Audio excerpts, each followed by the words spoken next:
चलो नमस्कार। माननीय प्रधानमंत्री श्री नरेंद्र मोदी जी का हार्दिक स्वागत करते हैं। इस अवसर पर केंद्रीय कृषि एवं किसान कल्याण मंत्री श्री नरेंद्र सिंह तोमर जी से स्वागत भाषण हेतु अनुरोध करता हूं। सभी को नमस्कार।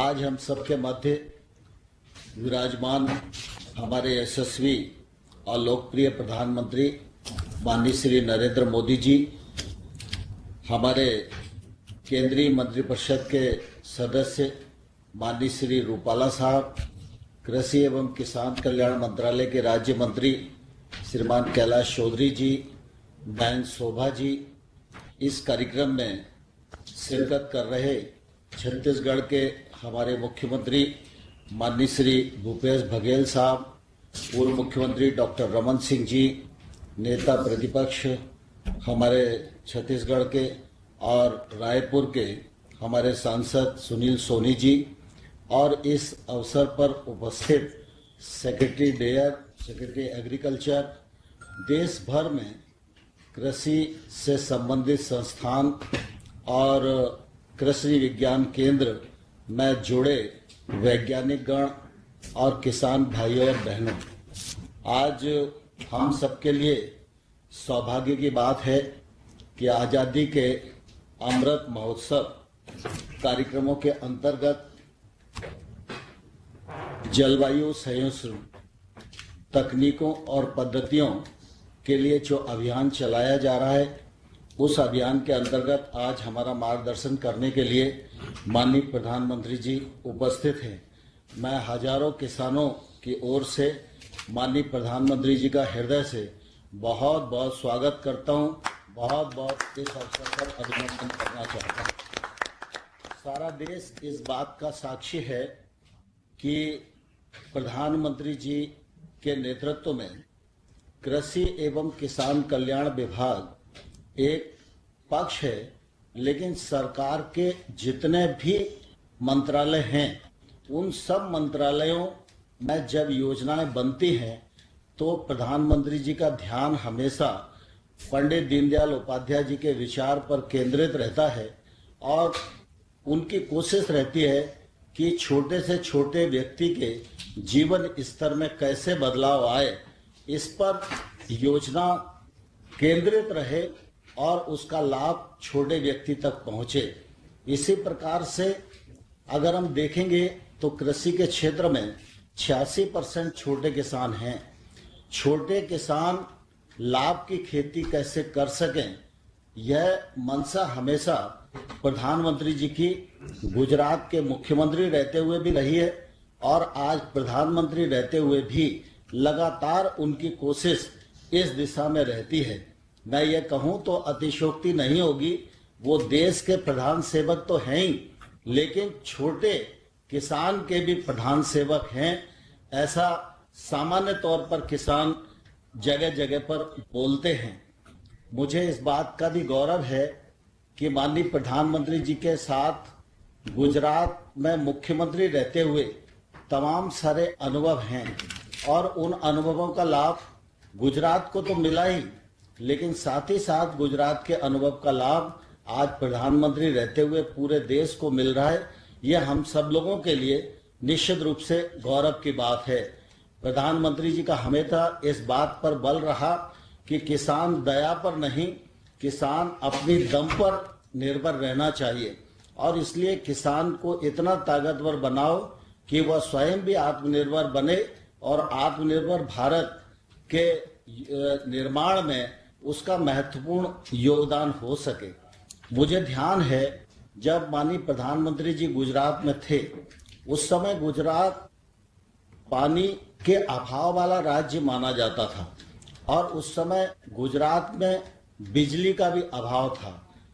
माननीय मुख्यमंत्री जी ने सरकार के योजनाओं के माध्यम से और अपने दृढ़ संकल्प के परिणाम स्वरूप नर्मदा जी के जल को कच्छ और सौराष्ट्र तक लाए।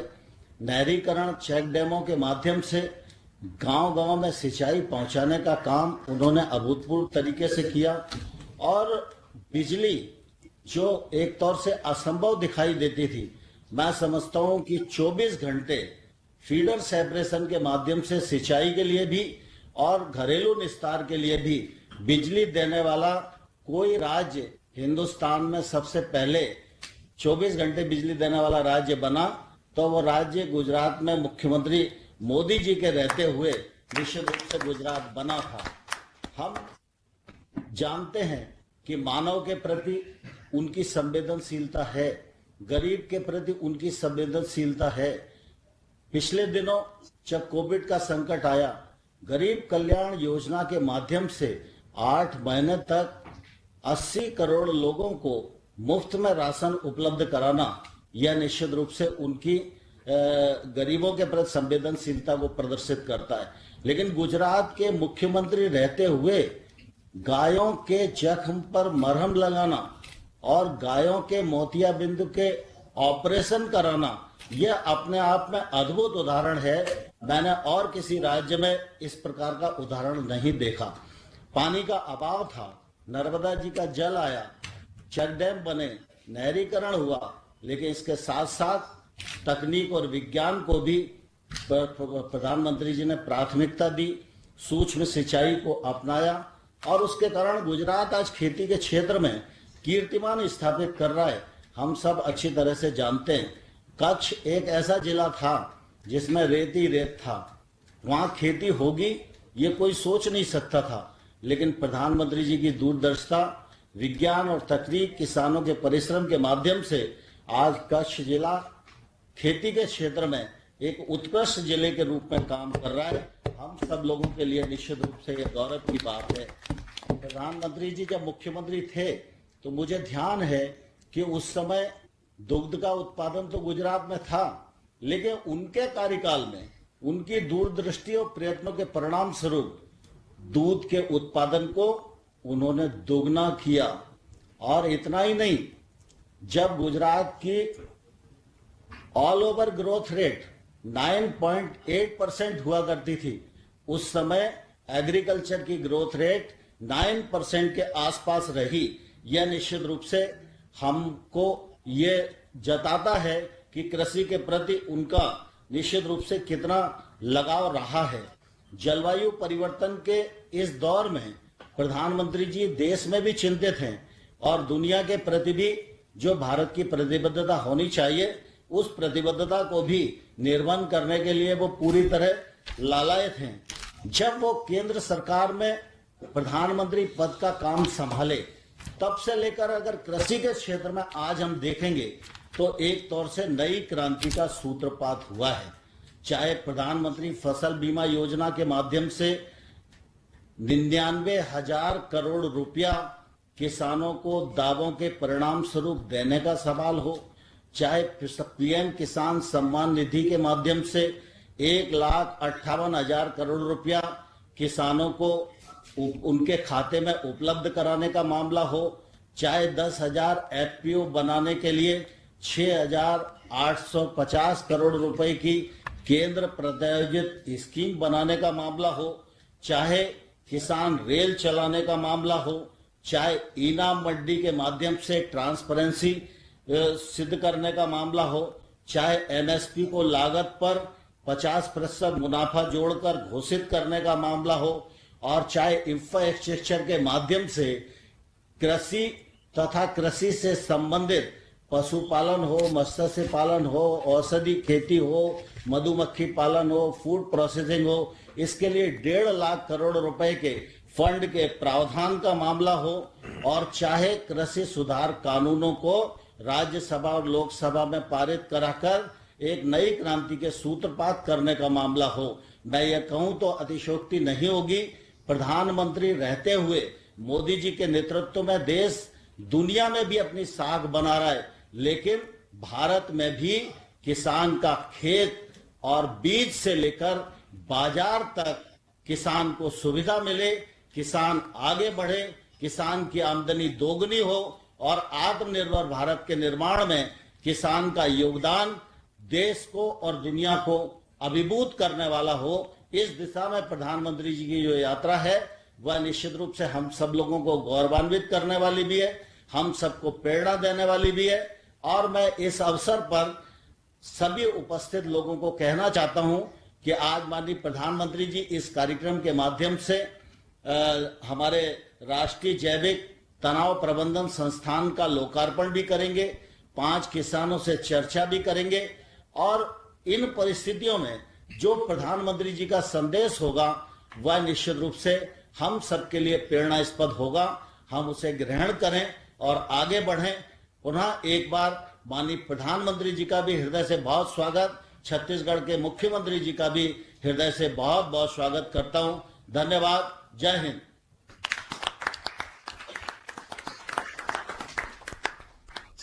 धन्यवाद महोदय।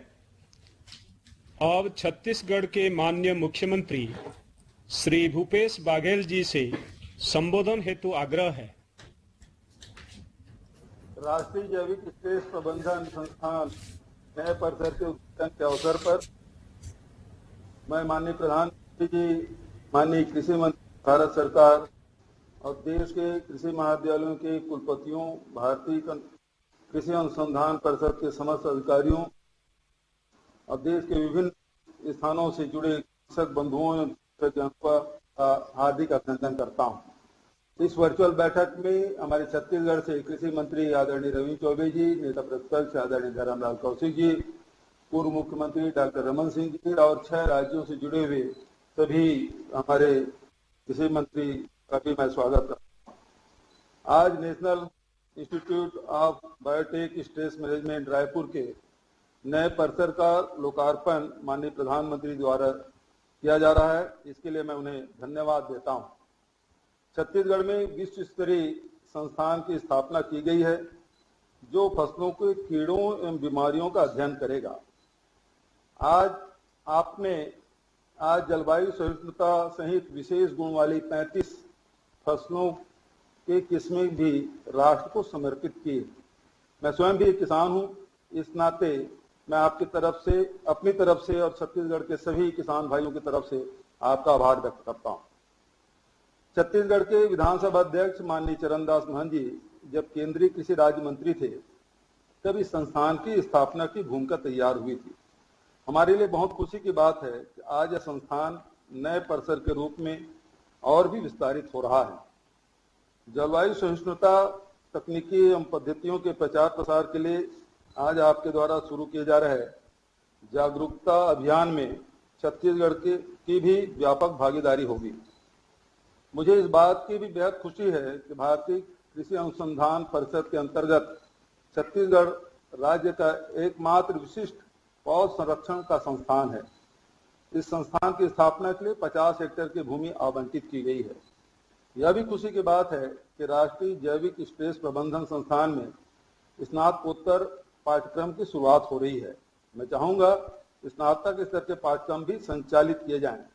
मुझे आशा है कि इस संस्थान में शोधार्थी छात्र भी पेड़ पौधों के रोग रोधी किस्मों के इजाद में अपना योगदान देंगे।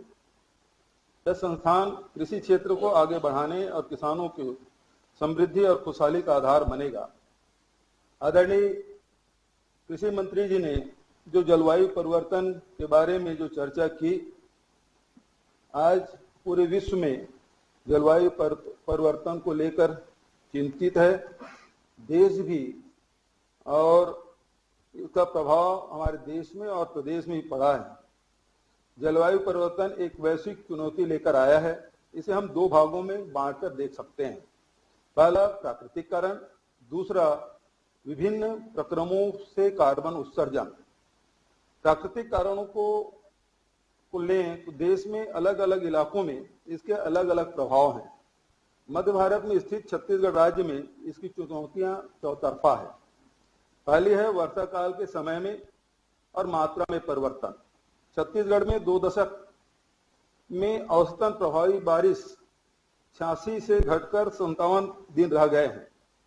1250 मिलीमीटर से घटकर 900 और 1000 मिलीमीटर रह गया है। दूसरा, बंगाल की खाड़ी में उठने वाले तूफानों में वृद्धि। बंगाल की खाड़ी में उठने वाले पोस्ट मानसून चक्रवातों में 1 दशक में 20% की वृद्धि हुई है, जिसमें फेलिन, हुदहुद, जैसे कम से कम 3 ऐसे बड़े चक्रवात आ रहे हैं जिनका लैंडफॉल उत्तर या दक्षिण होकर सीधा मध्य भारत में है। इससे धान और लघु वनोपज पर भारी नुकसान होता है। तीसरी है भूमि में सक्रिय कार्बन, एक्टिव कार्बन में आई निरंतर गिरावट। बढ़े हुए तापमान की वजह से खेतों में एक्टिव कार्बन का अपघटन हो रहा है, जिसमें 25 वर्षों में लगभग 25% कार्बन खेतों में कम हुआ है, जिससे उत्पादन के लिए ज्यादा रासायनिक उर्वरकों पर निर्भरता बढ़ी है। मुख्य फसल में होने वाले कीटों और फसल पेस्टिसाइड में वृद्धि, गर्मी की वजह से कीट जैसे भूरा माहू, तना छेदक अपनी 2-2 साइकिल पूरा कर रहे हैं, जिससे पेस्टिसाइड ज्यादा लग रहा है। आदरणीय प्रधानमंत्री जी, मैं कहना चाहूंगा कि इन दोनों दो आयाम हैं। पहला फॉसिल फ्यूल, और चाहे पेट्रोल डीजल से कार्बन उत्सर्जन हो या बिजली बनाने वाले थर्मल पावर के हाउस से चिमनियों का प्रदूषण, इससे निश्चित रूप से प्रदूषण बढ़ा है, तापमान बढ़ा है, और इसके लिए बहुत जरूरी है कि जलवायु परिवर्तन का अध्ययन व्यापक पैमाने पर होना चाहिए और उससे प्रभाव पड़ने वाले कृषि और वनों पर जो प्रभाव पड़ रहा है उसका अध्ययन किया जाए, और इस दिशा में छत्तीसगढ़ सरकार लगातार काम कर रहे हैं। आदरणीय प्रधानमंत्री जी, इस अवसर पर सरगुजा जिले से बतौली विकासखंड के ग्राम बासाझाल में 15 स्व सहायता समूह की महिलाएं प्रसिद्ध सुगंधित धान जीरा फूल का उत्पादन कर मिलिंग करती हैं। महिलाओं द्वारा उत्पादित जीरा फूल चावल को जीआई टैग भी प्राप्त हो चुका है, जिससे इसकी लोकप्रियता और विपणन में बढ़ोतरी हुई है। राज्य में लघु धान्य फसलें मिलेट के उत्पादन को भी बढ़ावा देने के लिए छत्तीसगढ़ मिशन मिलेट शुरू किया गया है। कोदो, कुटकी और रागी के समर्थन मूल्य पर खरीदी की व्यवस्था के साथ इसके वैल्यू एडिशन के लिए भी प्रोसेसिंग यूनिट स्थापित की जा रही है। राज्य में जैविक खेती को बढ़ावा देने के लिए राज्य के 6000 से अधिक गांवों में स्थापित गौठानों में गोधन न्याय योजना के तहत 2 रुपया किलो के में गोबर की खरीदी की जा रही है, और इसमें वर्मी कंपोस्ट और सुपर कंपोस्ट का उत्पादन बड़े पैमाने पर किया जा रहा है। अब तक लगभग 12 लाख क्विंटल से अधिक जैविक खाद का उत्पादन हमारे गौठानों में किया गया है। इसमें 10 लाख क्विंटल जैविक खाद क्रय कर किसानों के खेतों में उपयोग किया गया है। गोधन न्याय योजना का लाभ 1,80,000 पशुपालकों को हो रहा है। इसमें अनुसूचित जाति के 40%, अनुसूचित जनजाति के 8%, अन्य पिछड़ा वर्ग के 48% पशुपालक शामिल हैं। अन्य माननीय मुख्यमंत्री प्रधानमंत्री जी, अब पशुपालक को अभी तक के हम लोग 102 करोड़ 54 लाख रुपए का भुगतान कर चुके हैं। इस अवसर का लाभ उठाते हुए मैं आपके समक्ष राज्य से किसी से जुड़े हुए कुछ महत्वपूर्ण विषय रखना चाहता हूं। छत्तीसगढ़ के द्वारा केंद्र सरकार के पीडीएस योजना के अंतर्गत धान की खरीदी की जाती है, जिसमें हुए एमओयू के अनुसार समस्त सरप्लस चावल का उपार्जन भारत सरकार के द्वारा किया जाना है। छत्तीसगढ़ सरकार द्वारा केंद्र सरकार की गाइडलाइन का पूर्णतः पालन किया जा रहा है। राज्य सरकार द्वारा राजीव गांधी किसान न्याय योजना के तहत किसानों के फसलों में इनपुट सब्सिडी दी जाती है। भारत सरकार के सुझावों के अनुरूप अब इस योजना को क्रॉप न्यूट्रल करते हुए खरीफ के सभी फसलों को शामिल कर लिया गया है। साथ ही इस योजना में वृक्षारोपण के लिए भी इनपुट सब्सिडी दी जा रही है। खरीफ वर्ष 2021-22 के लिए केंद्रीय पूल अंतर्गत भारतीय खाद्य निगम में केवल 24 लाख टन अरवा चावल लेने की अनुमति है, जबकि समस्त सरप्लस चावल लगभग 47 लाख मीट्रिक टन लेने का अनुरोध है। छत्तीसगढ़ राज्य में समर्थन मूल्य पर उपार्जित धान की कुछ ऐसी किस्में हैं जिनके अरवा मिलिंग नहीं होती, अतः इसके निराकरण के लिए राज्य को उसना मिलिंग अरवा चावल के सरप्लस मात्रा के साथ साथ 23 लाख टन उसना चावल भी भारतीय खाद्य निगम के लिए करने का अनुरोध है। भारत सरकार समस्त सरकार स्तर पर लंबित खाद्य सब्सिडी के कुल 3631.57 करोड़ में से 19-20 में 1024.79 करोड़ की दावा राशि अपेक्षित है, जिसे खाद्य मंत्रालय जल्द जारी करने का आग्रह है। छत्तीसगढ़ में प्रतिवर्ष उपलब्ध सरप्लस 6 लाख टन धान से इथेनॉल उत्पादन की अनुमति प्रदान करने के लिए पेट्रोलियम एवं प्राकृतिक गैस मंत्रालय को निर्देशित करने का कष्ट करेंगे। छत्तीसगढ़ को राष्ट्रीय जैविक स्ट्रेस प्रबंधन संस्थान की सौगात देने के लिए आपको धन्यवाद। साथ ही एक और जानकारी आपके माध्यम से पूरे देश को देना चाहूंगा। जहां हम लोगों ने गौठानों से गोबर खरीदने की व्यवस्था की है, उससे वर्मी कंपोस्ट और सुपर कंपोस्ट बना रहे हैं। अब हम लोग गोबर से बिजली उत्पादन की दिशा में बढ़ रहे हैं। 2 अक्टूबर को बापू की जयंती के अवसर पर इसकी शुरुआत हम लोग छत्तीसगढ़ के 4-5 गौठानों से करेंगे और इसको आने वाले कुछ महीनों में पूरे प्रदेश के सभी गौठानों में बिजली उत्पादन का कार्य हम लोग शुरू करेंगे, जिससे निश्चित रूप से ग्रीन एनर्जी की दिशा में हम आगे बढ़ेंगे। जो आपकी सोच है और वैश्विक जो चुनौती है उसके सामना करने के लिए छत्तीसगढ़ सरकार आपके साथ कंधा से कंधा मिलाकर चल रही है और आगे भी चलेगी और इस वैश्विक चुनौती का सामना करेंगे। आपने समय दिया, बहुत बहुत धन्यवाद।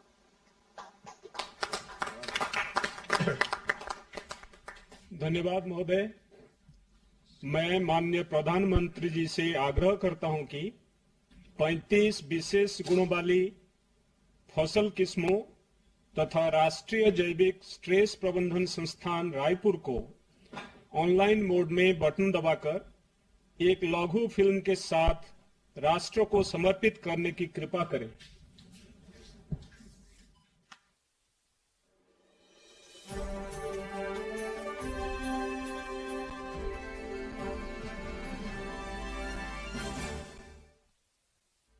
अन्नदाता की समृद्धि और आत्मनिर्भर भारत में उनकी अहम भागीदारी सुनिश्चित करने के लिए प्रधानमंत्री श्री नरेंद्र मोदी जी के दूरदर्शी नेतृत्व में लगातार प्रयास किए जा रहे हैं।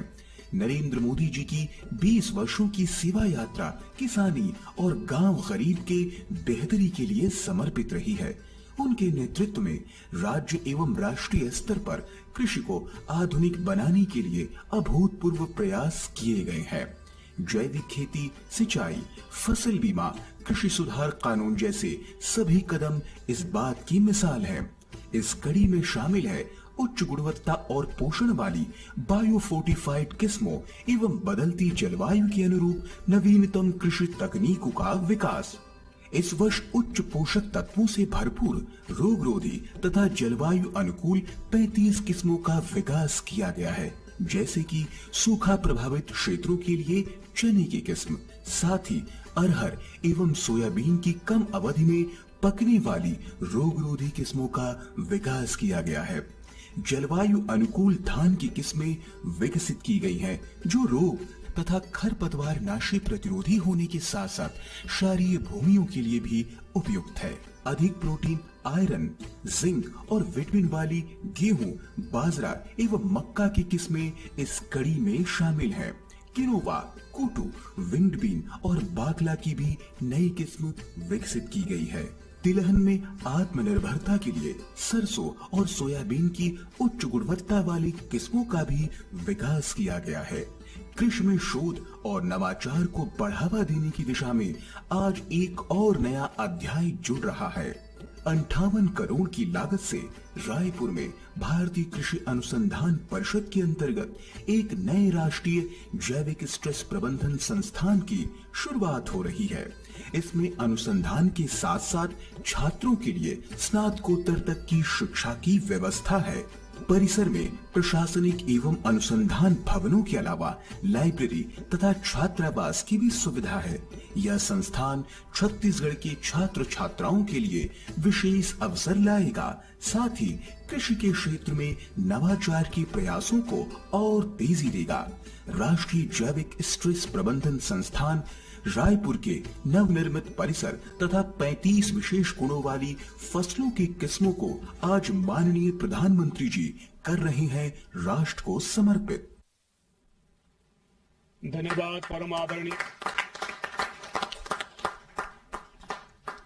परम आदरणीय प्रधानमंत्री जी। पुनः आग्रह है कि 5 इनोवेटिव किसानों के साथ वार्तालाप कर मार्गदर्शन देने की कृपा करें। सर्वप्रथम मैं जम्मू कश्मीर से सुश्री जैतून बेगम जी को आमंत्रित करता हूं। जैतून जी नमस्ते। नमस्ते नमस्ते। आप बैठिए बैठिए जैतून जी। जैतून बेगम जी, आपको मेरा नमस्कार। और मैं आपसे सुनना चाहूंगा अपने बारे में पहले तो। सर, मैं जैतून बेगम, डिस्ट्रिक्ट गांधरबल, जम्मू कश्मीर से ताल्लुक रखती हूँ। और क्या क्या करते हैं? पूछेंगे ना तब बताएंगे। मुझे बताया गया कि आपके क्षेत्र में चारे की बहुत कमी है। आपको कितनी दिक्कत होती है? और आप तो गाय भी रखती हैं, दूध का भी काम करती हैं। आपने छोटी सी जमीन में एप्पल का भी किया है, और मुझे बताया गया कि उसमें आप धान की भी खेती करती है, और छोटी सा जमीन का टुकड़ा है। बड़ी नए नए प्रयोग आप करती हैं। और पशु हैं लेकिन चारा नहीं है। कैसे करती हैं आप? सर, मेरे इलाके में चारे की बहुत ही कमी है सर। तो इलाके में करीबी जंगल से सर हम घास व दरख्तों के पत्ते इकट्ठे करके सर तो हम अपना गुजारा कर लेते हैं सर। तो दूसरा, ये हमारी जो जमीन है सर, थोड़ी सी जमीन है और ये फलों से माला माल है सर। तो इसलिए इसमें अंगूर, सेब, चेरी, अखरोट, आड़ू की पैदावार है सर। अच्छा, सरकार की बागवानी चारागाह प्रौद्योगिकी ट्रेनिंग से आपने उसकी ट्रेनिंग भी ली थी। उस ट्रेनिंग में से आपको कितना लाभ मिला? बहुत सारा लाभ मिला सर। हमारे साथ ये जुड़े हैं IG, FR Jhansi, Srinagar station से हमारे साथ जुड़े हैं साइंसदान। तो इन्होंने और सोशल फॉरेस्ट्री के सर साइंसदान हमारे साथ जुड़े हैं, और KVI के साइंसदान हमारे साथ जुड़े हैं सर। इन्होंने हमें वो डक्टेलिया घास का बीज और जेई घास का बीज दिया सर। और हमारे साथ कई बार इन्होंने अच्छे जाके वहाँ प्रोग्राम किए इलाके में और देखा और मदद की। इससे हमें जो चारे की पैदावार है सर, उसमें बहुत ये हम आगे गए और हमें इससे बहुत फायदा मिला सर। और दूध में 15 से 20% हमें इजाफा हुआ। तो और सर, इनके हम बहुत बहुत शुक्रगुजार हैं कि ये हमारे पास पहुंचे, और 2-3 साल से मैं इनके साथ जुड़ी हूं। तो इन्होंने जैसे मैं अपने सेब के बाग में मैंने 3 कट वाला घास लगाया सर, और 3 कट उसको दिए हमने। तो ऐसे मैंने 200 फार्मर और भी अपने साथ जोड़ के सर तो घर घर जाके लोगों को बोला कि आप ऐसे कर दो, ऐसे हम अपने बागों में हम ये घास डक्टेलिया घास लगाएंगे। तो सरमा के मौसम में हम जेई घास और मुख्तलिफ किस्मों के घास लगा लेते हैं सर। तो और गर्मियों में हम मक्की का वो चारा, थोड़ा वो मक्की बो लेते हैं, उसका चारा बन जाता है सर। और ऐसे हम मुझे बताया गया कि आप खुद तो सारी ट्रेनिंग ली और प्रयोग भी किए, लेकिन आप स्वार्थी स्वभाव की नहीं है। आप औरों को भी मदद करती है। और मुझे बताया गया कि कई किसानों को भी आपने जोड़ा है। कितने किसान आपके साथ जुड़े हैं जो इस प्रकार से परिवर्तन लाए हैं? सर 200 किसान इंशाल्लाह मेरे साथ जुड़े हैं सर, और आगे उनको फायदा भी मिला। आगे भी उम्मीद रखते हैं सर और फायदा मिलेगा गवर्नमेंट की तरफ से सर। चलिए, आप खुद में एक मिसाल है। क्या आप घाटी में बेटियों की शिक्षा को बढ़ावा देने के लिए भी कुछ करती हैं क्या? क्योंकि आपने एक लीडरशिप ली है, तो बेटियां पढ़ लिख करके आगे आए, उसके लिए कुछ करती हैं आप? हाँ सर, बेटियों के लिए भी करते हैं। हमारे नजदीकी गांव में पंचायत है, उसके साथ भी मैं जुड़ी हूँ। और घर घर जाके लोगों को मैंने बोला बेटियों का दाखिला करवाओ। तो जब से सर बेटी पढ़ाने और बेटी बचाने का नारा लगा, इसे हमें बहुत राहत मिली। और 20% हमारे लड़के स्कूलों में दाखिला करवा रहे हैं, 30% हमारी लड़कियों का दाखिला हो रहा है सर। फिर तो आप तो आगे निकल गए सर इंशाल्लाह। वैसे मैंने देखा है कि खेलकूद में भी जम्मू कश्मीर की बेटियां बहुत अच्छा कर रही है। जी सर। जैतून बेगम जी, सरकार के तौर पर हमारी कोशिश यही है कि छोटी जोत के किसानों का, यानी जो छोटे किसान हैं, उनका जी सर। ज्यादा से ज्यादा फायदा हो सके। आपके इलाके में दशकों से चारे की ये समस्या रही, लेकिन अब इस पर ध्यान दिया जा रहा है। हमारे लिए किसान की छोटी से छोटी जरूरत भी एक बहुत बड़ी प्राथमिकता है। हमारी सरकार की कोशिश है कि किसान को सीधा लाभ मिले। छोटी जोत के किसान भी खुद ही सेब या अपनी उपज एक्सपोर्ट कर सके, उनकी मेहनत का पूरा फायदा बिना किसी बिचौलिए के उन्हें ही हो। जैतून जी, आपको मेरी तरफ से बहुत बधाई, और आपके सभी जो 200-300 किसान आपके साथ जुड़े हैं उनको भी मेरी तरफ से बहुत बहुत बधाई। जी सर। सर एक मेरी थोड़ी सी और अर्ज है सर जी। हमारे जहाँ ये हमें एसटी गांव से सर बलान कर रखती हूँ, तो सर उसमें हमारे पहाड़ी लोग भी हैं सर। तो हमें जो भी मिला सर तो एसटीओ को मिला, पहाड़ी उससे भी गरीब हैं सर। एक मेरी अर्ज है सर आपको। मैं आपका बहुत आभारी हूँ, और बहुत, क्योंकि मैं तो कश्मीर में काफी समय काम किया है, तो मैं जानता हूँ हमारे पहाड़ी भाइयों को कितनी तकलीफ है। उसी प्रकार से सर एक बात, बकरवाल गुजर लोगों को क्या तकलीफ है, इससे भी मैं परिचित हूँ।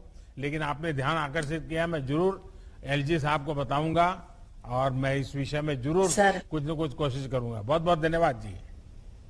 सर एक आइए कुलवंत सिंह जी से बात करते हैं। प्रधानमंत्री जी नमस्कार। कुलवंत सिंह जी नमस्ते। मेरा नाम कुलवंत सिंह, गांव जलालपुर करीरा। आप बैठिए कुलवंत जी, बैठिए कुलवंत जी, बैठिए। हाँ। तहसील शिकारपुर, जिला बुलंदशहर, उत्तर प्रदेश का निवासी हूं। सर, मैं भारतीय कृषि पूषा अनुसंधान संस्थान के कृषि सहभागिता बीज उत्पादन प्रोग्राम से मैं जुड़ा हुआ हूं। उसके लिए 15-16 जिनसों के मैं बीज पैदा कर रहा हूं। मैं अकेला ही नहीं, उसमें बहुत सारे किसान हैं। कुलवंत जी, आप किसान भी हैं, तेल उत्पादक भी है, बीज उत्पादक भी है।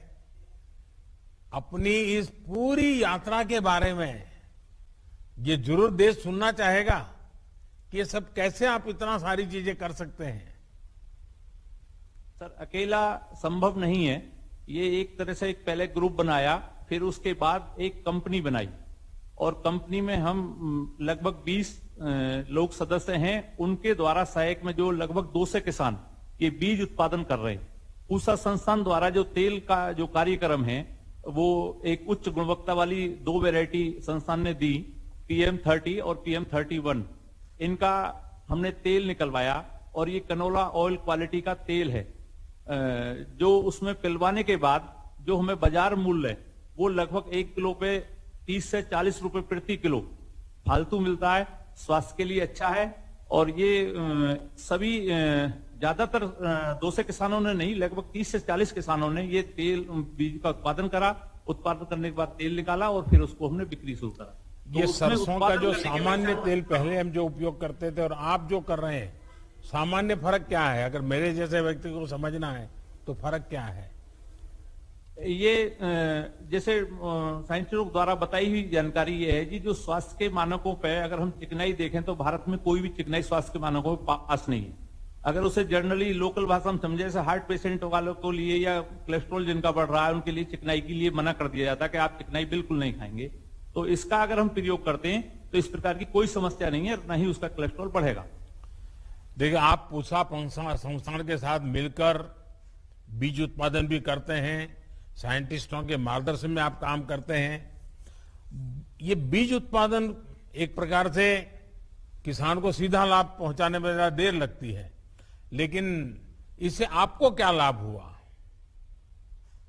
इससे सर अच्छे बीज मिलना, ये एक प्रक्रिया, और अच्छे बीजों से को बोने से लेकर कटने तक संस्थान के साइंटिस्टों द्वारा समय समय पर गाइडलाइंस करते रहना, तो आत्मविश्वास बने रहना मुझ में भी और मेरे साथ के सभी किसानों में भी, और एक सामाजिक सम्मान भी मिलना, प्रतिष्ठा बनी है समाज में सभी किसानों की कि ये पूसा संस्थान के लिए बीज उत्पादन करते हैं।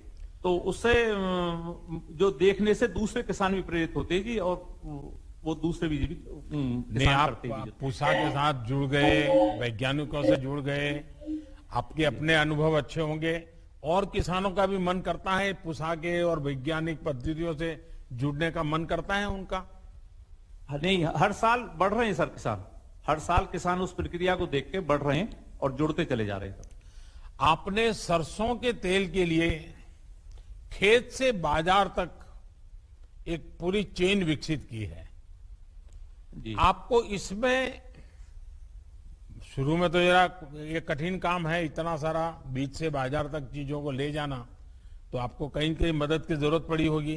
तो सरकार की तरफ से आपको सहायता मिलती रही है, उसमें क्या आपका अनुभव है?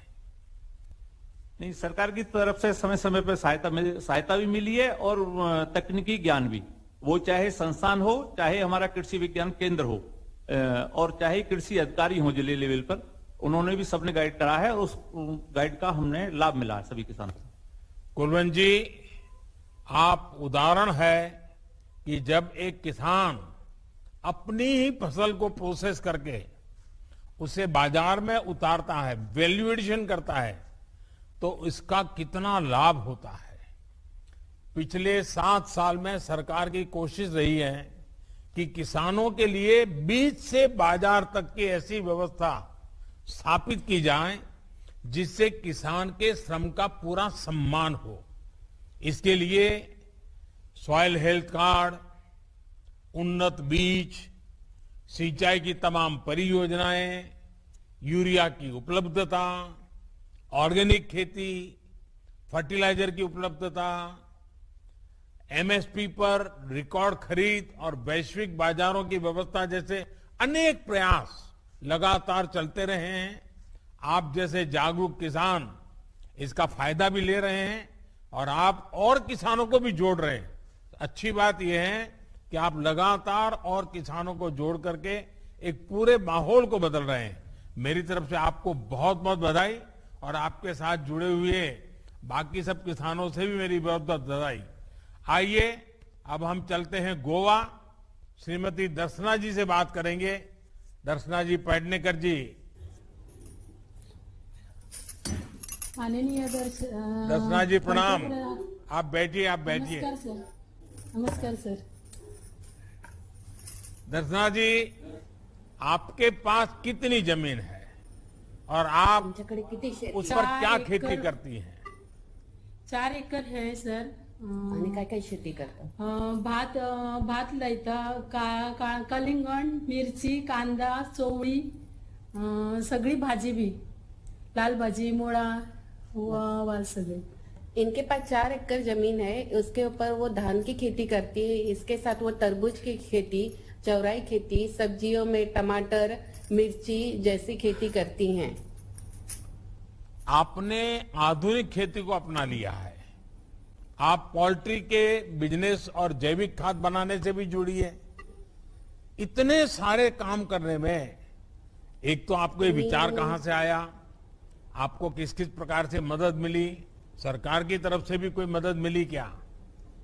तुम्ही जे शेती करताय त्याशिवाय पोल्ट्री पण करताय, त्याशिवाय वर्मी कंपोस्टिंग पण करतायत, ह्याची माहिती तुम्हाला कुठून मिळाली आणि तुम्हाला सरकारकडून काय काय मदत मिळाली? सरकारकडून आमका मदत सगळे बिया मेळतात, सगळे आयसीआरांसून कंपोस्ट गायन केलेले असा, कोंबडी असा, माझ्याकडे गाय असा, म्हशी आहा, ते कंपोस्ट सगळे करून हांव शेताक घालता आणि म्हणजे तेचेर पीक वाडयता, जास्त करून तेचेर पीक भरपूर येता।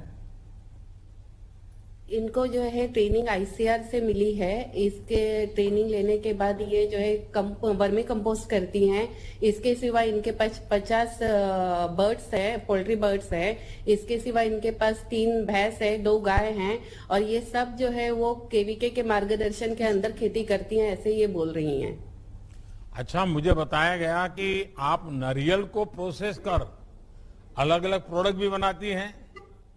एक तो मैं जानना चाहूंगा ये नारियल में से आप क्या बनाती हैं और इससे आपको क्या लाभ हो रहा है? तुम्ही नारळामध्ये काय काय करता तेच सांगा. नारळ पयली सर आमकां खूप जायतले आणि तेतूर आता आमकां मार्केटिंग जायना म्हणून आम्ही ते सुकयता आणि तेल काडटा आणि 300 रुपयान आम्ही लिटर विकता, बाटली 1 लिटर. तेतूर आमकां फायदो भरपूर आसा. सर ये कह रही हैं कि पहले नारियल का उत्पन्न इनके पास अच्छा है. पहले जो है लॉकडाउन से पहले इनको नारियल का भाव बहुत अच्छा मिलता था, लेकिन लॉकडाउन के कारण, टूरिस्ट ना आने के कारण इनको नारियल का भाव नहीं मिल रहा है. इसलिए इन्होंने नारियल को सुखाया, उनका तेल निकाला और 300 रुपए लीटर से वो तेल बेच रही हैं और ये बॉटल्स है उनकी. तो पहले से इससे ज्यादा फायदा हो रहा है. लॉकडाउन आपके फायदे में गया. नाही फायदा होता है. फायदा असा सर आमकां खूप फायदा असा. वो कह रही हैं कि बहुत फायदा है इससे. अच्छा, आपको जो किसान सम्मान निधि भेजते हैं और छोटे किसानों के लिए तो बहुत काम आता है, वो आपको रेगुलरली आपके खाते में जमा होता है जब भी हमने भेजा है? जैसे अभी हमारे कृषि मंत्री जी बता रहे थे कि करीब 1.5 लाख करोड़ से ज्यादा रकम किसानों के खाते में सीधी पहुंचाई है. आपको पहुंचती है वो? तुम्हाला किसान सम्मान निधी भेटती है का? हो, भेटलेली आहे सर नारळ. सर इन्हें टाइमली किसान सम्मान निधि मिल गई है. अच्छा, इस सम्मान निधि से आपकी मदद होती है? आपको फायदा होता है, लाभ होता है? हो सर, फायदा होता है, जास्त फायदा होता है. बहुत फायदा होता है सर. बहुत फायदा होता है. दर्शना जी, आप इस बात का स्वयं में एक प्रतीक है कि हमारे देश की महिला किसान जब कुछ ठान ले तो इसे कोई नहीं रोक सकता. काय तुम्हाला मराठी करावं लागतं का? मराठी येते सर. स्वतः सर ट्रॅक्टर चालवते मी शेतात आणि बी पण मी पेरते सगळं आणि मुलं पण माझी चांगली आहे, शेतात काम करता. मिस्टर पण माझे बँक ऑफ इंडियामध्ये कामाला होते, ते पण मला हेल्प करतात सकाळी थोडं. आता रिटायर झालेले आहे. मी स्वतः सगळं काम करून शेतात, पर्राला आमचं घर आहे, तिथं आम्ही दरवर्षी कलिंगड लावताय. भरपूर पीक येत आहे कलिंगडाचं आणि आयसीआरमसून आम्हाला भरपूर बिया पण देत आहेत आता. आणि पीक वाढवणं पहिली आम्हाला कमी यायचं, आता भरपूर येतं पीक. म्हणजे स्वतः मी कलंगूड मध्ये बसून हे करते, विक्री करते बाजारात. आणि घरात मी स्वतः शेतात काम करून, एवढं काम असं मी शेतात काम करून माझ्या मुलांना 3 घरं बांधलेली आहे आणि रस्ता पण बनवलेला आहे. रस्ता नव्हता मला, पण तो पण बनवलेला आहे रस्ता. स्वतः शेतात काम करून. आणि मला शेतात काम करायला खूप म्हणजे अशी आवड आहे, लहानपणापासूनच आवड आहे. माझ्या बापाबरोबर मी, वडिलाबरोबर मी काम करत होती शेतात भरपूर पहिली. म्हणजे वडिलाकडसूनच मी शिकली काम सगळं शेतात. शिकायची, शाळेत जायची आणि येऊन मग घरात काम करायची आणि शेतात जाऊन काम करायचे. म्हणजे अभ्यासही करायचे आणि कामही करायची शेतात. सर ये कह रही है कि ये बचपन से ही खेती कर रही हैं. अपने पापा के से ही इन्होंने खेती सीखी है. स्कूल से ही ये खेती करती आ रही है और खेती कर करके ही इन्होंने अपने बच्चों को बड़ा किया है. 3 घर बनाया है. घर को जाने के लिए रास्ता नहीं था, वो भी बनाया है. खुद जाके कलंगुट के मार्केट में ये अपनी सब उत्पादन बेचती हैं और इससे इनको बहुत अच्छा मुनाफा मिल रहा है. ये खुद ट्रैक्टर भी चलाती है और हर खेत का काम खुद करती हैं. आप खेती भी करती है, ट्रैक्टर भी चलाती है, नारियल को भी प्रोसेस करती हैं, रास्ता भी बना देती है, आप पोल्ट्री का भी काम करती हैं. पीएम किसान निधि से लेकर बाजार की व्यवस्था तक, जीआई टैक्स से लेकर किसान रेल तक और किसान कानूनों से लेकर के एमएसपी तक आप देखती हैं कि भारत सरकार की लगातार कोशिश है. और हमारे गोवा के मुख्यमंत्री जी भी बहुत सक्रिय रहते हैं, किसानों के विकास के लिए काफी कुछ करते रहते हैं और इससे कारण आपको काफी लाभ भी हो रहा है. और मुझे अच्छा लगा कि आपने बहुत आत्मविश्वास के साथ एक किसान और महिला किसान और वो भी एक एंटरप्रेन्योर के रूप में कैसे काम कर सकती हैं, आपने बहुत अच्छे तरीके से, आप बड़े आत्मविश्वास से बातें बताई. मैं आपका बहुत बहुत आभारी हूं. नमस्कार सगळ्यांना, माझा नमस्कार. वडिलांना आइए हम मणिपुर चलते हैं. श्री पीएच थोइबा सिंह जी से बात करते हैं. नमस्कार सर. नमस्कार। थोईबा सिंह जी नमस्ते। नमस्ते सर।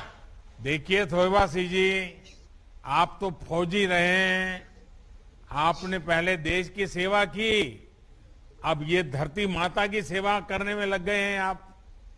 आपने हाँ जी। सेना में रिटायरमेंट के बाद ये हाँ जी। किसानी से जुड़ना और उसमें भी नए नए प्रयोग करने के लिए कैसे सोचा? ये तो बहुत ही अच्छा बात है साहब। हम फौज में रहने के बाद घर में आकर के लोगों को पेट भरने के लिए जितना भी हम उत्पादन करना हमारा कर्म है, हमारा धर्म है। इसीलिए हमने खेती बाड़ी करने में अपना मन लगा के जोड़ दिया सर। अच्छा, आपने अपनी खेती को बहुत डाइवर्सिफाई किया है, मछली पालन हाँ जी। भी, पोल्ट्री का भी काम करते हैं, और ये सारी चीजें एक साथ करने का विचार कैसे आया? ये जो है साहब, शुरू में हम एक साथ नहीं किया है। जैसे कि इसी साल एक काम किया, इसमें कुछ पोल्ट्री लगाया, उसमें कुछ हमको बेनिफिट मिल गया, उसमें कुछ फुर्सत भी मिल गया। नेक्स्ट ईयर में हमने कुछ और लगाना शुरू किया। ऐसे करते करते 2-3 साल में हमने 4-5 फसलें लेना शुरू कर दिया। एकदम से शुरू में पूरा तो नहीं लगाया, हर साल में एक प्लस करके गया हुआ सर। अच्छा, मछली पालन से आपको किस तरह का फायदा हुआ? मछली पालन से फायदा काफी हुआ सर। हमने उसका अंडा से बच्चा करवाया, जैसे कि छोटा बच्चा, हमने उसको बोलते हैं नर्सरी लगाकर नर्सरी से बेचना शुरू किया। फिर हमने थोड़ा सा फिंगर लिंक में बेचना शुरू किया, उसमें कुछ बचा खुचा है, उसको हमने खाने वालों के बाजार में बेचना शुरू किया। ऐसे उसको हमने शुरू से लगा करके साल भर हम सेल करने के लिए मौका मिल जाता सर। थोईबा सिंह जी, आप जय जवान, जय किसान और जय विज्ञान का प्रतीक है। आपने ना सिर्फ अपनी मेहनत से खुद के लिए अवसर बनाए, बल्कि अपने साथी किसानों को भी राह दिखाई है। जब से हमें देश की सेवा का अवसर मिला है, तब से हमारी कोशिश यही है कि हम अपने देश के किसानों और सरहद पर जवानों को, उनके जीवन को ज्यादा से ज्यादा सुगम बना सके। हमारे मुख्यमंत्री जी भी मणिपुर में अनेक नई योजनाएं लेकर के आपके पास आते रहते हैं। आप जैसे देश हाँ के जी। लाखों जवान और किसान हमें लगातार इस बात के लिए प्रेरित करते रहते हैं। आप सभी को हाँ जी। एक बार मेरी तरफ से बहुत बहुत शुभकामनाएं, बहुत बहुत धन्यवाद। धन्यवाद आइए, सर। अब हम उत्तराखंड चलते हैं, श्रीमान सुरेश राणा जी से बात करते हैं। सुरेश जी नमस्कार। नमस्कार प्रधानमंत्री जी। सुरेश जी, देवभूमि को भी हमारा प्रणाम। जी राम राम जी, राम राम। सुरेश जी, पहले तो मैं आपके विषय में जानना चाहूंगा, आपके पास जमीन कितनी है, उस पर क्या खेती करते हैं? क्योंकि मैं जानता हूं पहाड़ों में तो दिक्कतें बहुत होती हैं, पहाड़ की स्थितियां भी अलग होती हैं, जमीन भी बहुत कम होती है, जरा बताइए। जी महोदय, मेरे पास 9.5 एकड़ जमीन है, जो उत्तराखंड का तलहटी जो जिला उधम सिंह नगर है, वो थोड़ा सा प्लेन एरिया में है, तो वहाँ के जी प्लेन है। तो 9.5 एकड़ जमीन में वर्तमान में मैं धान, मटर और मक्का की खेती कर रहा हूँ जी। मुझे बताया गया कि आपने अपनी खेती के तरीके में कुछ बदलाव किया है, ये कैसे बदलाव था और आपने ये बदलाव क्यों किया? जी महोदय, दरअसल में पहले मैं जो धान और मटर और ग्रीष्मकालीन जो धान लगाता था, उस समय मेरे को पहले हमारा यही खेती करना था, फसल चक्र अपनाने का प्रयास किया। लेकिन 2017 में उससे हमको बड़ा नुकसान हुआ कि 2017 तक हमारी जो ग्रीष्मकालीन धान था, उससे हमारी जमीन की उपजाऊ क्षमता बहुत कम हो गई, पानी का जल स्तर बहुत गिर गया। तो कृषि विज्ञान केंद्र काशीपुर के वैज्ञानिकों के सहयोग से, उनके मार्गदर्शन से वैज्ञानिकों ने हमको मक्का की खेती के बारे में बताया। तो मक्का की खेती करना शुरू किया। तो हमारे गांव ग्राम खैराना के 8-10 किसानों ने मक्का का खेती करना शुरू किया। तो उसमें पहली बार प्रति एकड़ 35 कुंटल पैदावार हुई। और जो मक्का के जो पेड़ जो शेष पेड़ बचे थे अवशेष, उनकी जुताई करने से हमारी जमीन की उपजाऊ क्षमता बढ़ी, पानी का जल स्तर भी हमारा बढ़ा। और जो खरीफ में जो धान लगाते, बरसात में जो धान लगाते थे, उसमें हमारे धान लगाने से हमारी उपज बढ़ी। इतना हमको लाभ हुआ। अच्छा, इस सारे काम में आपको सरकार से भी कोई मदद मिली कि नहीं मिली? सरकार में महोदय जी, सरकार का सहयोग पर्याप्त रहा। जो कृषि विज्ञान केंद्र के वैज्ञानिकों का समय समय पे हमको तकनीकी ज्ञान देना, मेड़ विधि से मक्का लगाना, जो बेमौसमी धान को छोड़ना। आज मेरा गांव 2019 में से बेमौसमी धान नहीं लगाता, जिससे पानी का जल स्तर हमारा ठीक है। जमीन की मुख्य बात है कि हमारी जमीन की उपजाऊ क्षमता अब पहले जैसी आ रही है, क्योंकि उसके अवशेषों की जुताई करने से। अच्छा, आपके साथ और भी किसान जुड़े हैं और सबके साथ आने से सबने मिलकर के कुछ परिवर्तन किया है क्या, कोई लाभ लिया है क्या? जी महोदय, मैं कृषि विज्ञान केंद्र काशीपुर के वैज्ञानिकों से मेरे गांव के किसान पहले तो जुड़े, फिर उसके बाद धीरे धीरे अन्य किसानों ने जो मेरी मक्का की फसल को, हमारे गांव की फसल को देखा, तो उसमें अब करीब हमारे पास 300 से अधिक किसान मेरे से जुड़े हैं। और हम चाह रहे हैं कि अब हम एक एपीओ का जो संगठन हो जाए, एपीओ खोलें, ऐसा अपनी प्रयास है। देखिए, किसान जब मिलकर काम करते हैं तो बहुत फायदा होता है। हमारी सरकार की कोशिश है कि वो अपने किसानों का ज्यादा से ज्यादा संसाधन पहुंचा पाए, जिससे वो स्थानीय स्तर पर भी अपनी जरूरतों के हिसाब से इंफ्रास्ट्रक्चर विकसित कर सके। हमारे देश का किसान जो मिट्टी से सोना उगाता है, उसे संसाधन मिल जाए तो क्या कुछ नहीं कर सकता है। हमारा प्रयास है कि देश के हर गांव में किसानों की मदद से उनकी जरूरत का इंफ्रास्ट्रक्चर विकसित हो। हम इसी कोशिश में लगातार लगे हैं। मेरी उत्तराखंड के सभी किसानों को भी बहुत बहुत शुभकामनाएं। मुझे बहुत अच्छा लगा आपके सारे विचार सुनकर के। बहुत बहुत धन्यवाद आपका।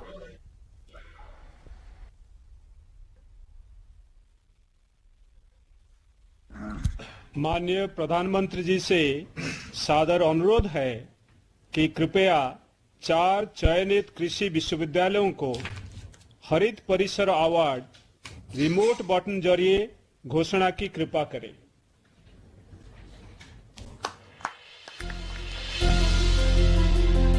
माननीय प्रधानमंत्री नरेंद्र मोदी जी के विजन के साथ देश ने जब लिया स्वच्छता का संकल्प, तो जन भागीदारी के इस महाअभियान से देश के हर गांव, हर शहर को मिली नई पहचान। स्वच्छता अब देश का स्वभाव बन चुका है। इसी दिशा में एक महत्वपूर्ण कड़ी है भारतीय कृषि विश्वविद्यालयों से जुड़ा स्वच्छ हरित परिसर पुरस्कार। ये पुरस्कार संस्थाओं, छात्र छात्राओं और शिक्षकों को स्वच्छता के लिए नई प्रेरणा देकर अहम भूमिका निभा रहा है। अधिक से अधिक भागीदारी सुनिश्चित करने के लिए विशेष रूप से हरित और स्वच्छ पुरस्कार पोर्टल तैयार किया गया है। पुरस्कार के चयन के लिए परिसर में हरियाली, कचरे का प्रबंधन, जल संरक्षण, ऊर्जा संरक्षण जैसे मानक बनाए गए हैं।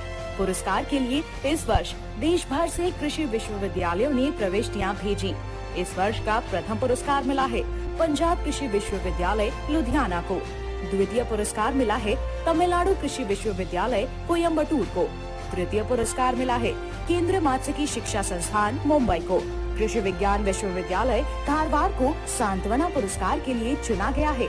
आशा है कि हरित और स्वच्छ पुरस्कार सभी कृषि और अन्य विश्वविद्यालयों को आगे भी ऐसी पद्धतियों को विकसित करने या अपनाने के लिए प्रेरित करेंगे जो उनके परिसरों को अधिक से अधिक हरा भरा और स्वच्छ बनाएंगी।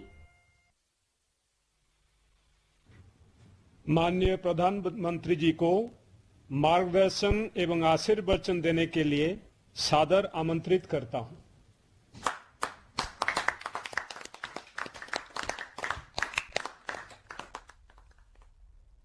नमस्कार जी। केंद्रीय कृषि एवं किसान कल्याण मंत्री श्रीमान नरेंद्र सिंह तोमर जी, छत्तीसगढ़ के मुख्यमंत्री श्रीमान भूपेश बघेल जी, मंत्रिमंडल के मेरे अन्य सहयोगी श्री पुरुषोत्तम रूपाला जी, श्री कैलाश चौधरी जी, बहन शोभा जी, छत्तीसगढ़ के पूर्व मुख्यमंत्री श्री रमन सिंह जी, नेता विपक्ष श्री धर्मपाल कौशिक जी, कृषि शिक्षा से जुड़े सभी वाइस चांसलर, डायरेक्टर्स, वैज्ञानिक साथी और मेरे प्यारे किसान भाइयों और बहनों, हमारे यहां उत्तर भारत में गाग और भडूरी की कृषि संबंधी कहावतें बहुत लोकप्रिय रही हैं। गाग ने आज से कई शताब्दी पहले कहा था, जेते गहरा जोते खेत, परे बीज फल देते देत। यानी खेत की जुताई जितनी गहरी की जाती है, बीज बोने पर उपज भी उतनी ही अधिक होती है। ये कहावतें भारत की कृषि के सैकड़ों साल पुराने अनुभवों के बाद बनी है। ये बताती हैं कि भारतीय कृषि हमेशा से कितनी वैज्ञानिक रही है। कृषि और विज्ञान के इस तालमेल का निरंतर बढ़ते रहना 21वीं सदी के भारत के लिए बहुत जरूरी है। आज इसी से जुड़ा एक और अहम कदम उठाया जा रहा है। हमारे देश के आधुनिक सोच वाले किसानों को ये समर्पित की जा रहा है और छोटे छोटे किसानों की जिंदगी में बदलाव की आशा के साथ ये बहुत बड़ी सौगात आज मैं मेरे देश के कोटि कोटि किसानों के चरणों में समर्पित कर रहा हूं। अलग अलग फसलों की 35 नई वैरायटीज आज जारी हुई हैं। आज रायपुर में National Institute of Biotic Stress Management का लोकार्पण भी हुआ है। 4 एग्रीकल्चर यूनिवर्सिटीज को ग्रीन कैंपस अवार्ड भी दिए गए हैं। मैं आप सभी को, देश के किसानों को, कृषि वैज्ञानिकों को बहुत बहुत बधाई देता हूं।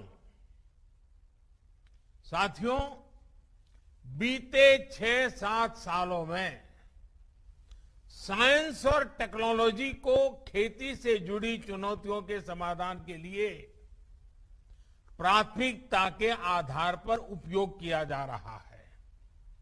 विशेष रूप से बदलते हुए मौसम में नई परिस्थितियों के अनुकूल अधिक पोषण युक्त बीजों, इस पर हमारा फोकस बहुत अधिक है। हाल के वर्षों में अलग अलग फसलों की ऐसी 1300 से अधिक सीड वैरायटी, बीज की विविधताएं तैयार की गई हैं।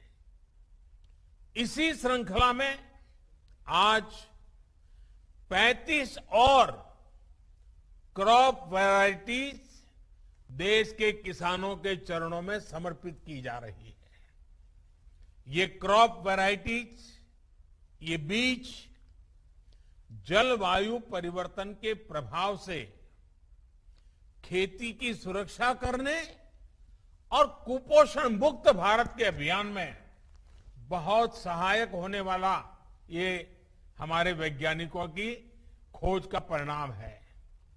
ये नई वैरायटीज मौसम की कई तरह की चुनौतियों से निपटने में सक्षम तो है ही, इनमें पौष्टिक तत्व भी ज्यादा है।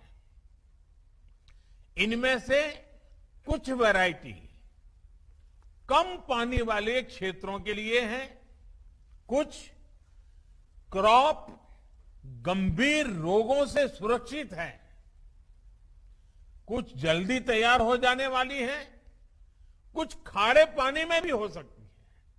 यानी देश की अलग अलग परिस्थितियों को ध्यान में रखते हुए इन्हें तैयार किया गया है। छत्तीसगढ़ के National Institute of Biotic Stress Management के तौर पर देश को एक नया वैज्ञानिक काम के लिए राष्ट्रीय संस्थान मिला है।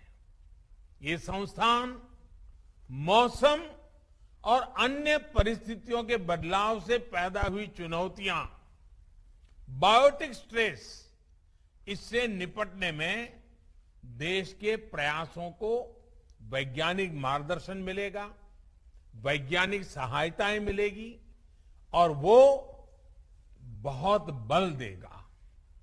यहां से जो मैन पावर ट्रेन होगा, जो हमारा युवा धन तैयार होगा, वैज्ञानिक मन मस्तिष्क के साथ जो हमारा वैज्ञानिक तैयार होगा, जो यहां पर समाधान तैयार होंगे, जो सॉल्यूशन निकलेंगे, वो देश की कृषि और किसानों की आय बढ़ाने में कारगर सिद्ध होंगे। साथियों, हम सभी जानते हैं कि हमारे देश में फसलों का कितना बड़ा हिस्सा कीड़ों की वजह से बर्बाद हो जाता है। इससे किसानों का भी बहुत नुकसान होता है। पिछले वर्ष ही कोरोना से लड़ाई के बीच में हमने देखा है कि कैसे टिड्डी दल ने भी अनेक राज्यों में बड़ा हमला कर दिया था। भारत ने बहुत प्रयास करके तब इस हमले को रोका था। किसानों का ज्यादा नुकसान होने से बचाने का भरपूर प्रयास किया गया था।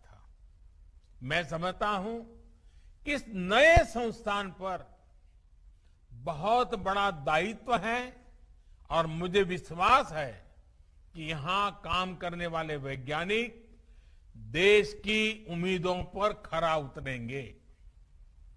साथियों, खेती किसानी को जब संरक्षण मिलता है, सुरक्षा कवच मिलता है, तो उसका और तेजी से विकास होता है।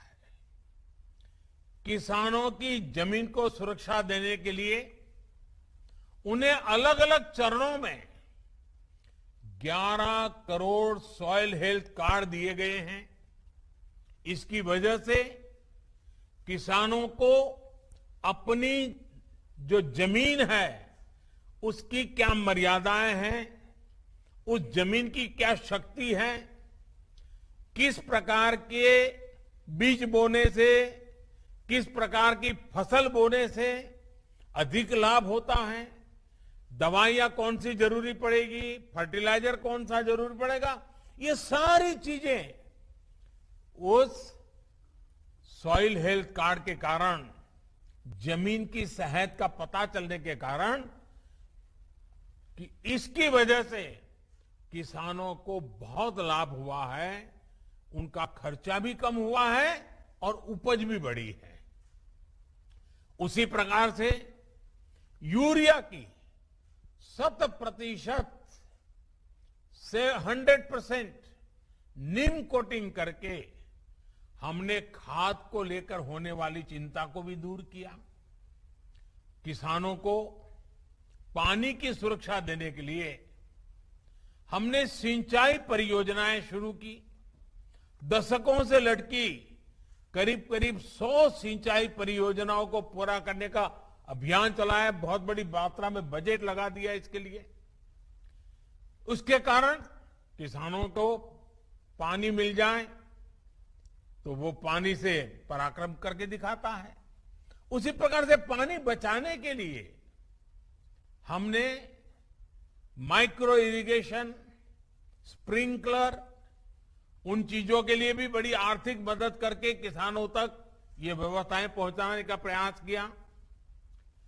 फसलों को रोगों से बचाने के लिए, ज्यादा उपज के लिए किसानों को नई नई वैरायटी के बीज दिए गए। किसान खेती के साथ साथ बिजली पैदा करे, अन्नदाता, ऊर्जादाता भी बने, अपनी खुद की जरूरतें भी पूरी कर सके। इसके लिए पीएम कुसुम अभियान भी चलाया जा रहा है। लाखों किसानों को सोलर पंप भी दिए गए हैं। उसी प्रकार से आज तो मौसम के विषय में तो हमेशा दुनिया भर में चिंता का विषय बना हुआ है।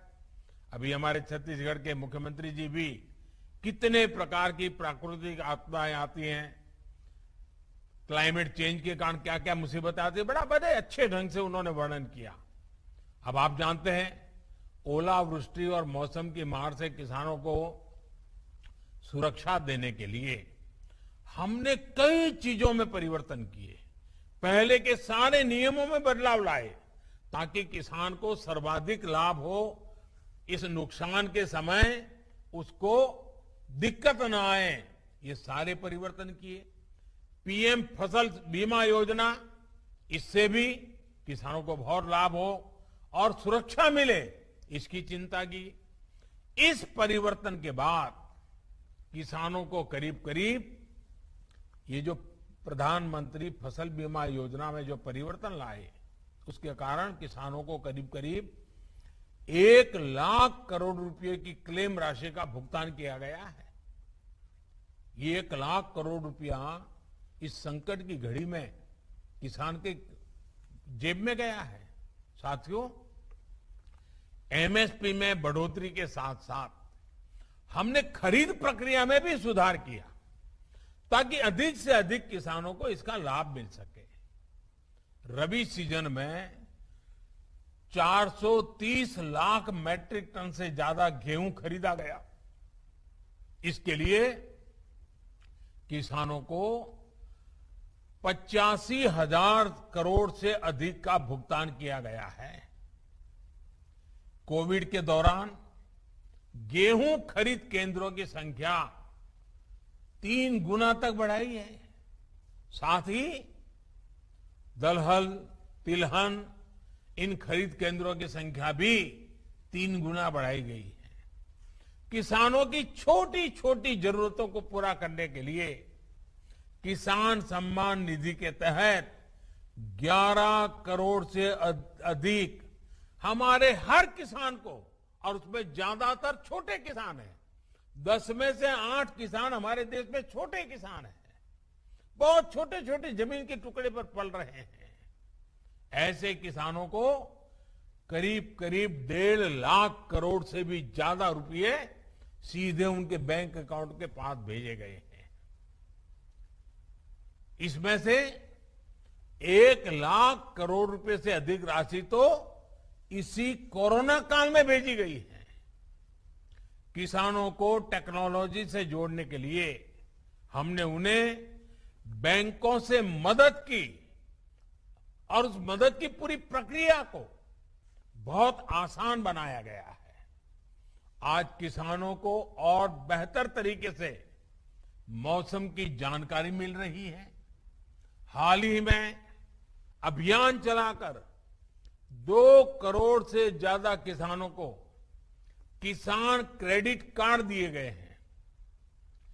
मछली पालन करने वाले और डेयरी सेक्टर से जुड़े किसानों को भी किसान क्रेडिट कार्ड से जोड़ा गया है, केसीसी से जोड़ा गया है। 10,000 से ज्यादा किसान उत्पादक संगठन हो, ई नाम योजना के तहत ज्यादा से ज्यादा कृषि मंडियों को जोड़ना हो, मौजूदा कृषि मंडियों का आधुनिकीकरण हो, ये सारे कार्य तेज गति से किए जा रहे हैं। देश के किसानों और देश की कृषि से जुड़े जो काम बीते 6-7 वर्षों में हुए हैं, उन्होंने आने वाले 25 वर्षों के बड़े राष्ट्रीय संकल्पों की सिद्धि के लिए, क्योंकि 25 साल के बाद हमारा देश आजादी की शताब्दी मनाएगा। आज हम आजादी का अमृत महोत्सव मना रहे हैं, 25 साल के बाद आजादी की शताब्दी मनाएंगे और इसके लिए इन 25 वर्षों के बड़े राष्ट्रीय संकल्पों की सिद्धि के लिए एक बड़ा मजबूत आधार बना दिया है। बीज से लेकर बाजार तक हुए ये कार्य एक बड़ी आर्थिक ताकत के रूप में भारत की प्रगति की गति को सुनिश्चित करने वाले हैं। साथियों, हम सब जानते हैं कि एग्रीकल्चर एक प्रकार से राज्य का विषय है और इसके विषय में अनेक बार लिखा भी जाता है कि भाई ये तो राज्य का विषय है, भारत सरकार को उसको कुछ नहीं करना चाहिए, ऐसा भी कहा जाता है क्योंकि स्टेट सब्जेक्ट है। और मैं जानता हूं, क्योंकि मुझे भी कई वर्षों तक गुजरात में मुख्यमंत्री के रूप में काम करने का अवसर मिला था। गुजरात का मुख्यमंत्री रहते हुए, क्योंकि राज्य की विशेष जिम्मेवारी है ये मैं जानता था और इस जिम्मेवारी को मुझे निभाना चाहिए, ये मुख्यमंत्री के नाते मैं पूरी कोशिश करता था। गुजरात का मुख्यमंत्री रहते हुए मैंने कृषि व्यवस्था को, कृषि नीतियां और उनके खेती पर प्रभावों को बहुत निकट से अनुभव किया। और अभी हमारे नरेंद्र सिंह जी तोमर मेरे गुजरात के कार्यकाल में क्या मैं काम कर रहा था उसका भी बड़ा वर्णन कर रहे थे। एक समय था जब गुजरात में खेती कुछ फसलों तक ही सीमित थी। गुजरात के एक बड़े हिस्से में पानी के अभाव से किसान खेती छोड़ चुके थे। उस समय एक ही मंत्र को लेकर के हम चले, किसानों को साथ लेकर के चले और मंत्र था स्थिति बदलनी चाहिए, हम मिलकर स्थितियां जरूर बदलेंगे। इसके लिए उस दौर में ही हमने साइंस और आधुनिक टेक्नोलॉजी का व्यापक उपयोग शुरू कर दिया था। आज देश के एग्रीकल्चर और हॉर्टिकल्चर में गुजरात की एक बड़ी हिस्सेदारी है। अब आज गुजरात में 12 महीने खेती होती है। कच्छ जैसे क्षेत्र में भी आज वो फल सब्जियां पैदा होती हैं जिनके बारे में कभी सोच नहीं सकते थे। आज कच्छ का रेगिस्तान में से वहां की कृषि पैदावार विदेशों में एक्सपोर्ट होना शुरू हुआ है। भाइयों बहनों, सिर्फ पैदावार पर ही फोकस नहीं किया गया, बल्कि पूरे गुजरात में कोल्ड चेन का एक बहुत बड़ा नेटवर्क तैयार किया गया। ऐसे अनेक प्रयासों से खेती का दायरा तो बढ़ा ही, साथ ही खेती से जुड़े उद्योग और रोजगार भी बड़ी मात्रा में तैयार हुए हैं। और क्योंकि एक मुख्यमंत्री के नाते राज्य सरकार की सारी जिम्मेवारी होती है, तो मुझे वो समय इन सारे कामों करने का अच्छा सा अवसर भी मिला और मैंने पूरी मेहनत भी की। भाई और बहनों, खेती में हुए ऐसे ही आधुनिक परिवर्तनों को आजादी के इस अमृत काल में और विस्तार देने की जरूरत है। जलवायु परिवर्तन खेती ही नहीं बल्कि हमारे पूरे इकोसिस्टम के लिए बहुत बड़ी चुनौती है। मौसम में बदलाव से हमारा मत्स्य उत्पादन, पशुओं का स्वास्थ्य और उत्पादकता, बहुत अधिक प्रभावित होती है। इसका नुकसान किसानों को, मछुआरे साथियों को उठाना पड़ता है। जलवायु परिवर्तन के कारण जो नए प्रकार के कीट, नई बीमारियां, महामारियां आ रही हैं, इससे इंसान और पशुधन के स्वास्थ्य पर भी बहुत बड़ा संकट आ रहा है और फसलें भी प्रभावित हो रही है। इन पहलुओं पर गहन रिसर्च निरंतर जरूरी है। जब साइंस, सरकार और सोसाइटी मिलकर काम करेंगे तो उसके नतीजे और बेहतर आएंगे। किसानों और वैज्ञानिकों का ऐसा गठजोड़ नई चुनौतियों से निपटने में देश की ताकत बढ़ाएगा। जिला स्तर पर साइंस आधारित ऐसे कृषि मॉडल खेती को अधिक प्रोफेशनल, अधिक लाभकारी बनाएंगे। आज जलवायु परिवर्तन से बचाव करने वाली तकनीक और प्रक्रियाओं को प्रोत्साहित करने के लिए जो अभियान आज लॉन्च किया गया है, उसके मूल में भी यही भावना है। भाइयों और बहनों, ये वो समय है जब हमें बैक टू बेसिक और मार्च फॉर फ्यूचर दोनों में संतुलन साधना है।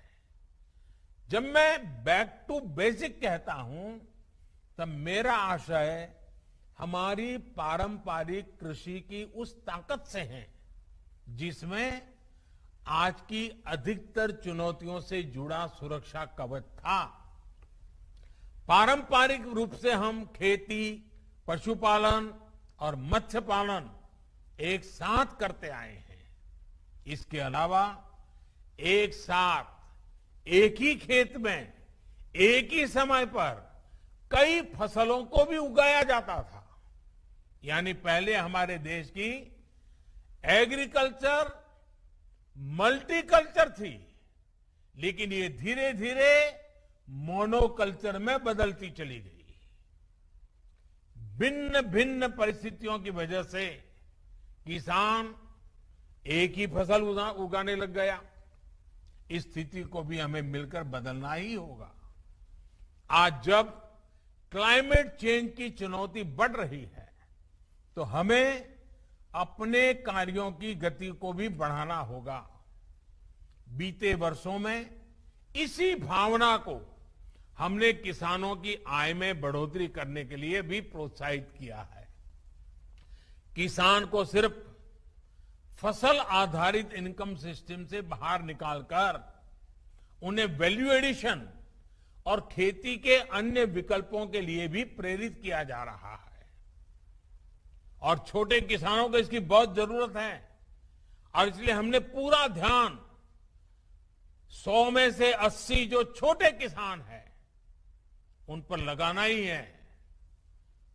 और हमारे किसानों के लिए इसमें पशुपालन और मत्स्य पालन के साथ साथ मधुमक्खी पालन, खेत में सौर ऊर्जा उत्पादन, कचरे से कंचन यानी इथेनॉल, बायोफ्यूल, ऐसे विकल्प भी किसानों को दिए जा रहे हैं।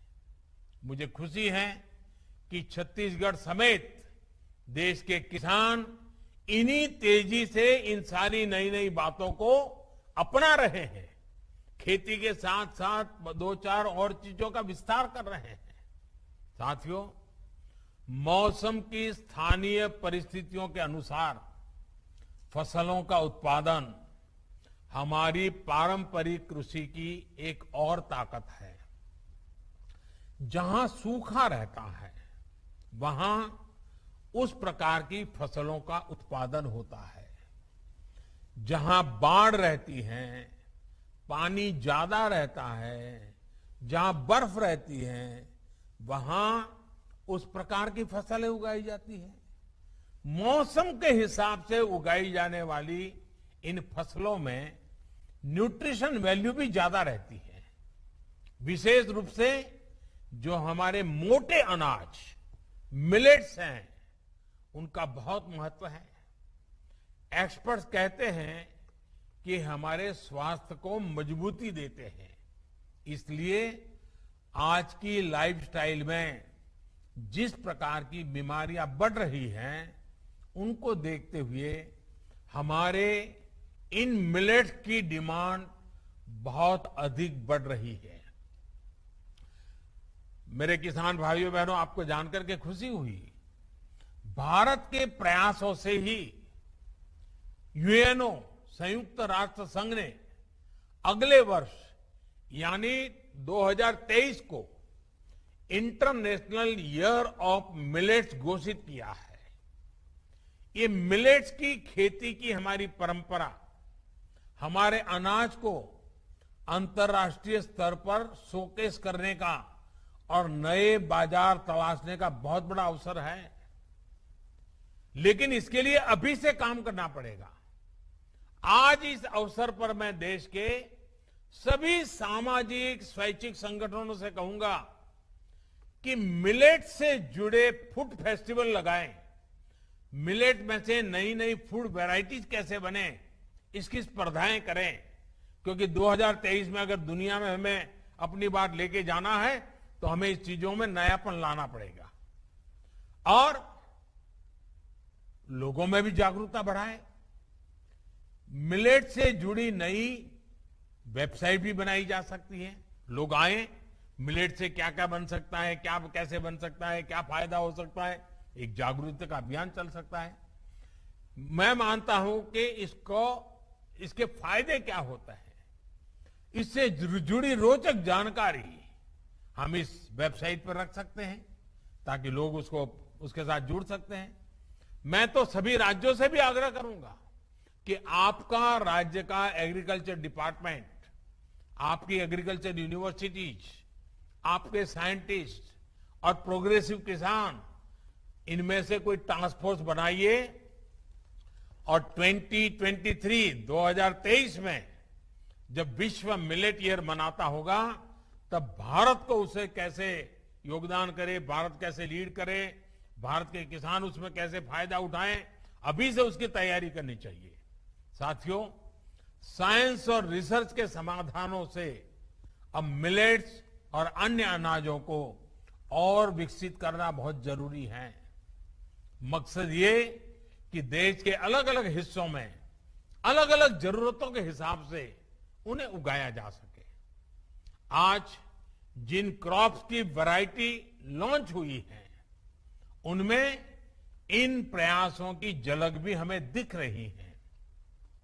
मुझे ये भी बताया गया है कि इस समय देश में 150 से अधिक क्लस्टर्स में वहां की परिस्थितियों के मुताबिक कृषि तकनीकों पर प्रयोग चल रहे हैं।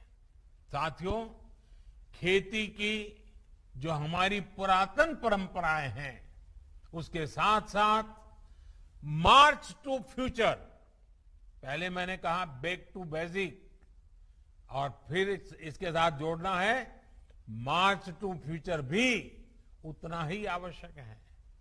फ्यूचर की जब हम बात करते हैं तो उसके मूल में आधुनिक टेक्नोलॉजी है, खेती के नए औजार है, आधुनिक कृषि मशीनों और उपकरणों को बढ़ावा देने का प्रयासों का परिणाम आज दिख रहा है।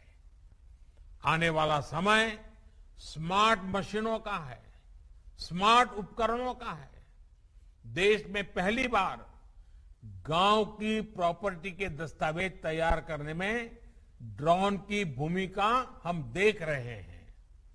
अब खेती में भी आधुनिक ड्रोन्स और सेंसर्स के उपयोग को बढ़ाना है। इससे खेती से जुड़ा हाई क्वालिटी डेटा हमें मिल सकता है। ये खेती की चुनौतियों से जुड़े रियल टाइम समाधान तैयार करने में भी मदद करेगा। हाल में लागू की गई नई ड्रोन नीति इसमें और सहायक सिद्ध होने वाली है। साथियों, बीज से बाजार लेकर के बाजार तक, ये बीज से बाजार तक का जो पूरा इकोसिस्टम है, देश उसे जो तैयार कर रहा है, उसे हमें लगातार आधुनिक बनाते रहना है। इसमें आर्टिफिशियल इंटेलिजेंस, डेटा एनालिटिक्स और ब्लॉकचेन टेक्नोलॉजी डिमांड और सप्लाई, इससे जुड़ी चुनौतियों को दूर करने में बहुत मदद कर सकती है। हमें ऐसे इनोवेशंस, ऐसे स्टार्टअप्स को प्रमोट करना है जो इन तकनीकों को गांव-गांव तक पहुंचा सके। देश का हर किसान, विशेष रूप से छोटा किसान, इन नए उपकरणों, नई टेक्नोलॉजी का उपयोग करेगा तो कृषि सेक्टर में बड़े परिवर्तन आएंगे। किसानों को कम दाम में आधुनिक टेक्नोलॉजी उपलब्ध कराने वाले स्टार्टअप्स के लिए भी ये बेहतरीन अवसर है। मैं देश के युवाओं से इस अवसर का लाभ उठाने का आग्रह करूंगा। साथियों, आजादी के इस अमृत काल में हमें कृषि से जुड़े आधुनिक विज्ञान को गांव-गांव, घर-घर तक पहुंचाना है। नई राष्ट्रीय शिक्षा नीति में इसके लिए कुछ बड़े कदम उठाए गए हैं। हमें अब कोशिश करनी है कि मिडिल स्कूल लेवल तक कृषि से जुड़ी रिसर्च और टेक्नोलॉजी हमारे स्कूली पाठ्यक्रम का भी हिस्सा बने। स्कूलों के स्तर पर ही हमारे विद्यार्थियों के पास ये विकल्प हो कि वो कृषि को कैरियर के रूप में चुनने के लिए खुद को तैयार कर सके। साथियों, आज जो अभियान हमने शुरू किया है, इसको जन आंदोलन में बदलने के लिए हम सभी को अपनी भागीदारी सुनिश्चित करनी है। देश को कुपोषण से मुक्ति देने के लिए जो अभियान चल रहा है, राष्ट्रीय पोषण मिशन को भी ये अभियान सशक्त करेगा। अब तो सरकार ने ये भी फैसला लिया है कि सरकारी योजना के तहत गरीबों को स्कूलों में बच्चों को फोर्टिफाइड चावल ही दिया जाएगा। हाल में ही मैंने अपने ओलंपिक चैंपियन से कुपोषण को लेकर जागरूकता बढ़ाने के लिए हर एक खिलाड़ी से मैंने आग्रह किया था कि आप कम से कम आने वाले 1-2 साल में कम से कम 75 स्कूलों में जाने का आग्रह रखें। वहां विद्यार्थियों से पोषण के संबंध में बातें करें, खेलकूद के संबंध में बातें करें, फिजिकल एक्सरसाइज के संबंध में बातें करें। आज मैं सभी शिक्षाविदों, सभी कृषि वैज्ञानिकों, सभी संस्थानों को कहूंगा कि आप भी आजादी के अमृत महोत्सव के लिए अपने लक्ष्य तय करें। 75 दिन का अभियान उठा लें, कोई 75 गांवों को गोद लेकर के परिवर्तन का अभियान उठा ले, 75 स्कूलों को जागरूक करके हर एक स्कूल को कोई काम में लगा दे। ऐसा एक अभियान अगर देश के हर जिले में अपने स्तर पर भी और संस्थानों के स्तर पर भी चलाया जा सकता है। इसमें नई फसलों, फोर्टिफाइड बीजों, जलवायु परिवर्तन से बचाव को लेकर किसानों को जानकारी दी जा सकती है। मुझे विश्वास है कि हम सबका प्रयास, ये सबका प्रयास बहुत महत्वपूर्ण है। हम सबका प्रयास मौसम के बदलाव से देश की खेती को बचाएगा, किसान की समृद्धि और देश के स्वास्थ्य की सुरक्षा भी सुनिश्चित करेगा। एक बार फिर सभी किसान साथियों को नई क्रॉप वैरायटी और नए राष्ट्रीय रिसर्च संस्थान के लिए मेरी तरफ से बहुत बहुत बधाई। फिर से एक बार जिन यूनिवर्सिटियों ने आज पुरस्कार प्राप्त किया है, उन यूनिवर्सिटीज के सभी विद्यार्थियों को, वहां की फैकल्टीज को, वहां के वाइस चांसलर को, उन सबको भी मेरी तरफ से बहुत बहुत बधाई। वैज्ञानिक साथियों को अनेक अनेक शुभकामनाएं, ताकि वैज्ञानिक व्यवस्था ही, वैज्ञानिक मन ही, वैज्ञानिक तरीका ही चुनौतियों से मुक्ति पाने के उत्तम रास्ते दे सकता है। उन सबको मेरी तरफ से बहुत बहुत शुभकामनाएं। बहुत बहुत धन्यवाद।